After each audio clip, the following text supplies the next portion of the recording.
సింహవాహనంపై ఆ రాముడు ఇప్పుడు దర్శనం ఇవ్వబోతున్నాడు. చూడండి, అదిగోండి చూడండి.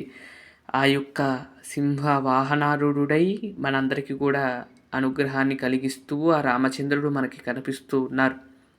అక్కడ స్వామివారికి కర్పూర దివ్యమంగళ నీరాజనాలు ఇస్తూ ఉన్నాం. చూసి స్వామివారి యొక్క అలంకరణ అంతా కూడా చూడండి.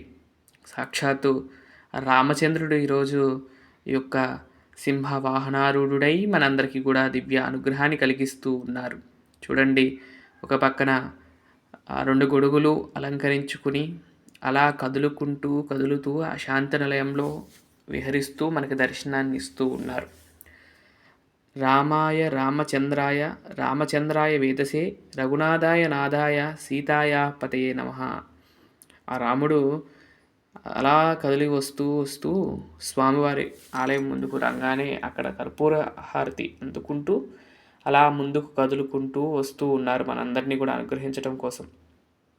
అయితే రాముడు ఇక్కడ మనకి సింహవాహనం మీద అధిరోహించి మనకు దర్శనం ఇస్తున్నారు. ఏమిటి ఈ సింహవాహనము అంటే కనుక, సింహ వాహనాన్ని మీద ఉన్న రాముడిని దర్శనం చేసుకుంటే ఎటువంటి బాధలు, అలాగే ఎటువంటి అంటే భయాలు, ఎటువంటి భయాలు కానీ చీడపీడలు కానీ అలాంటివి ఏవి దరి చేయకుండా సింహం ఎలాంటిది అంటే కనుక ఆ యొక్క ఆ వనంలోనే రాజు. అలాంటి ఆ రాజుని వాహనంగా చేసుకుని స్వామి మనకు దర్శనమిస్తూ ఉన్నారు. మనం కూడా మనలోని ఉన్న చెడునంతా కూడా తీసివేసి ఆ యొక్క అంటే మనం కనపడటానికి భయంకరంగా ఉన్నా కానీ వారి యొక్క మనసు మెల్లగా చంచలంగా ఉంటుందని చెప్పడానికి. అంటే ఎంత క్రోధంగా ఉన్న స్వామి, ఇప్పుడు నరసింహస్వామి ఉన్నారండి, చాలా క్రోధంగా ఉంటారు. కానీ వారు శిష్టుల దగ్గర అంటే దుష్టుల దగ్గరేమో భయంకరంగా కనపడుతూ ఉంటారో, అలాగే ఎవరైతే స్వామిని కోరుకుని స్వామివారిని పూజిస్తారో వారికి శాంతి రూపంలోనే దర్శనమిస్తారు. ప్రహ్లాదుడు వారికి కూడా స్వామివారు ఆ యొక్క క్రోధ రూపంలో కాకుండా మామూలు రూపంలోనే వారికి దర్శనం ఇచ్చారట. అలానే మనకు కూడా ఇక్కడ భయంకరమైన సింహంగా కనపడినా కానీ అక్కడ సింహవాహనం మంచివారికి మంచిని ఇస్తుంది, చెడువారికి చెడును కూడా ఇస్తుంది. అలానే మనం కూడా మన యొక్క జీవితంలో మనం ముందుకు సాగుతూ ఉండాలి. రామాయణం మొత్తం కూడా మనకు ఒక లెసన్, మనకు ఒక పాఠంగా వచ్చింది. ఈ యొక్క స్వామివారు ఎలా మర్చిపోతారేమో, ఈ యొక్క బంధాలను ఎలా మర్చిపోతారేమోనని ఆ యుగంలో స్వామివారు వచ్చి ఇలా ఉండాలి అని నేర్పించి వెళ్ళారేమో అన్నట్లుగా అనిపిస్తుంది. ఈ రోజుల్లో తల్లిదండ్రులని చూడలేని వాళ్ళు ఉన్నారు. కానీ ఆ రోజు తల్లి మాట కోసం ప్రత్యేకంగా అరణ్యానికి వెళ్ళారు. 16 సంవత్సరాల పాటు అరణ్యవాసం చేశారు. ఎందుకు? ఈ రోజుల్లో అమ్మా నాన్న కనుక ఏమన్నంటే కనుక తిరిగి కొట్టే రోజుల్లో ఇప్పుడు ఉంటుంటే మనం ఆ రోజు రాముడు చూడండి, తల్లి మాట కోసం రాముడు అనుకోవచ్చు కదండి, నా సొంత తల్లి కాదు కదా, పిన్నే కదా అని వదిలేయలేదు చూడండి. ఎవరైనా తల్లితో సమానం కాబట్టి ఆ తల్లిని గౌరవించాలనేది రాముడు నేర్పిస్తూ ఉన్నారు మనకి.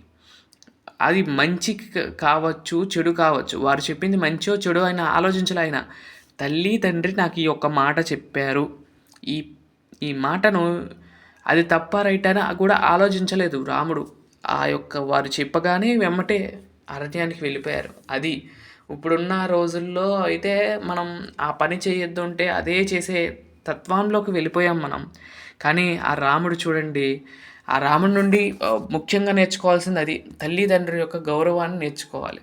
అంత గొప్పవారైనా, సాక్షాత్తు నారాయణ స్వరూపమైనా కానీ వారు ఈ యొక్క కలియుగంలో తల్లిదండ్రులకి అంటే ఆ యుగంలో తల్లిదండ్రులకి ఎలా గౌరవించాలో అనేది చెప్పారు. అలాగే మనం ఈ కలియుగంలో స్వామివారిని చూస్తున్నాము అంటే కనుక వారి నుండి నేర్చుకోవాల్సింది ముఖ్యంగా తల్లిదండ్రుల యొక్క సేవా భాగ్యాన్ని, అదే తల్లిదండ్రులకి ఎలా సేవ చేసుకోవాలి అనేది, వారి మాటకు ఎలా విలువ ఇవ్వాలి అనేది చెప్తూ రాముడు మనకి దర్శనాన్ని ఇస్తూ ఉన్నారు.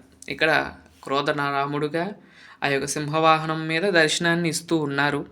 అలాగే నిన్న మోహిని అలంకారము అనేది ఒంటిమెట్టలో చేస్తారంటండి. నాకు ఇది తెలియదు. అయితే వారు పెట్టారు. ఓకేనండి. కానీ కోదండరామస్వామి వారి ఆలయంలో మాత్రం మోహిని అలంకారం వేయరు. నాకు అది మాత్రమే తెలుసు. అందుకని నేను అనుకున్నాను ఇంకెక్కడ వేయరేమో అని అనుకున్నాను. కానీ చాలా థ్యాంక్స్ అండి. మీరు ఒంటిమెట్టలో కూడా వేస్తారని చెప్పారు.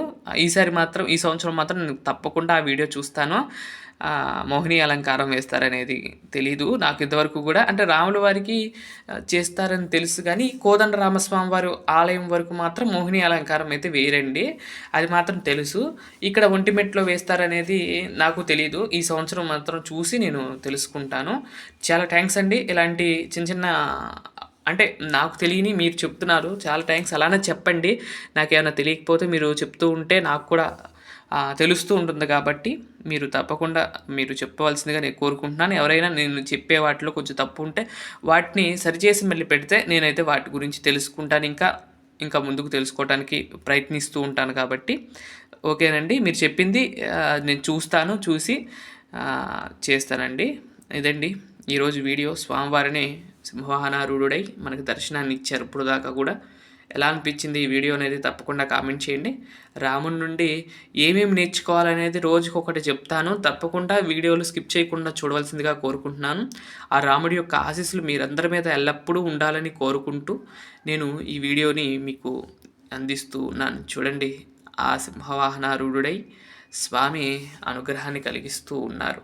చూడండి, అలా అలా వాహన సేవ అంతా కూడా పూర్తయిపోయినాక మొత్తం ఈ విధంగా చూపిస్తూ ఉన్నానండి. ఇదండి ఈరోజు వీడియో.